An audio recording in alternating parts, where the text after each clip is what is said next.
All right, we're going to be removing that thing in this one. Got to start handles in neutral, right? But you should probably ensure this is actually in neutral. Because if your shifter's not in neutral here, it doesn't matter what you do, okay? So ensure it's actually in neutral here when you make the connection and disconnection.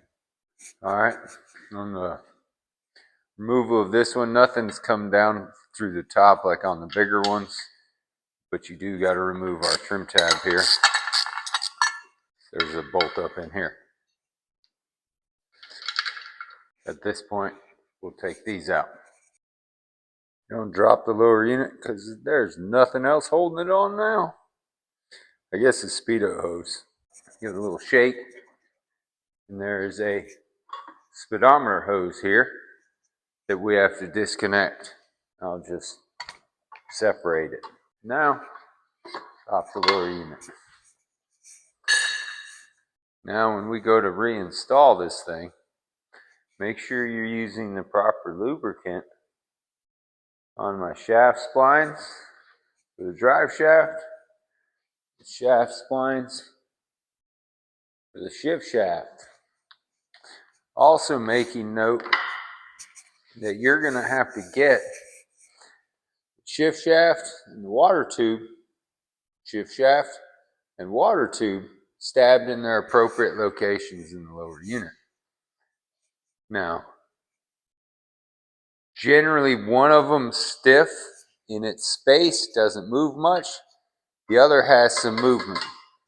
Well, that's the one you're probably going to have to chase up as far as the actual connection point, because unfortunately they don't make it super easy all the time. So we'll get this stabbed up in there.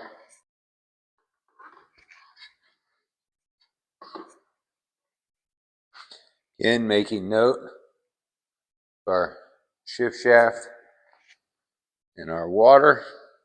So our water, our shift shaft's up there.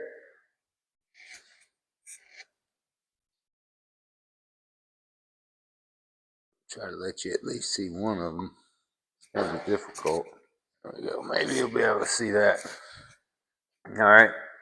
So I'm gonna make my speedometer connection.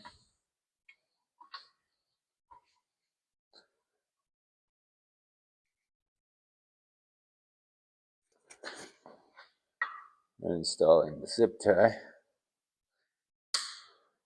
Again, ensuring the shift shaft. See how it's not lined up there? Okay. All the while, again, as well, water tube itself. See that right there? You can easily miss your shift shaft. Now it's just about tightening them up. Fun stuff, right? Did you mark the trim tab before you took it off? You probably should have. Our unit's installed.